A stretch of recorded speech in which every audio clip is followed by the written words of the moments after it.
Hello my fellow art lovers and welcome to KayJayComicArt. KJ here bringing you part 2 of my Sage Mode Kaede piece.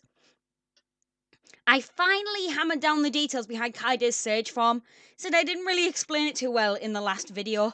So basically, the flames surrounding her when in Sage Mode are actually Sage Chakra, and while in this form she uses her own chakra first to fight her enemies, with a fire jutsu and such. But once that chakra runs out, the flames around her absorb into her body to replace the chakra she lost. This gives her an advantage of staying in Sage Mode for longer than usual, alongside the added bonus of being able to control her flames with more ease, as her own chakra is no longer being used to sustain herself as well as the usually when she bursts into flames, that chakra is expelling from her own body, but as this isn't her own chakra surrounding her, she's able to use her own to more easily control the flames, giving her the advantage of being able to control them better. Hopefully that made sense as well. However, these flames are still dangerous, but as she has no control over the flames around her, it acts more like Gaara's sand. So when these flames surround her, certain jutsu don't affect her as much, and flames don't actually hurt her, they actually hurt other people more, because it's a chakra she's got, Sage chakra that she's got flowing through her as well as outside. Does that make sense? I hope that makes sense. I'm sorry if I'm not making sense. Certain jutsu don't affect her, like the ones that envelop her in regular mode, really. And if you're wondering, those jutsu that no longer affect her are wind and fire, since those are her own attributes as well. It's like the flame shield the flames work as a shield against fire and wind. They don't hurt her at all. Whereas in a normal form, they would at least cause pain, injury, but they wouldn't have affected her as badly as the other ones. I'm making her sound like a Pokemon. However, she is still very weak to earth and water, mainly water, but lightning is a neutral attack to her, so if it hurts, she's more likely to survive it than water or earth. Of course, she still has the chance to survive earth jutsu, but she would not survive a tsunami wave or anything of that sort, since her body is especially weak to water of all kinds, hence why she can't drink it. Now that I've managed to explain her Sage Mode correctly, I hope, I want to point out a few things about her in the drawing. Originally, she had a black mask-like pattern around her eyes. This was so she shared some physical similarities to her son Mitsuki. However, when I put the flames in, these no longer appear as clearly. If you look really closely, you can just see them, but it takes effort. This is something I'll attempt to correct in later drawings, if possible. However, apart from that, I'm really pleased with how those flames came out in this drawing. Considering the amount of time it took to make them, I don't think I could improve on them further. Anyway, that's enough from me. I thank you guys so much for watching, and I will see you next week for another video. Shut up and sit down.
Shut up and sit down.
Shut up and sit down.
Shut up and sit down.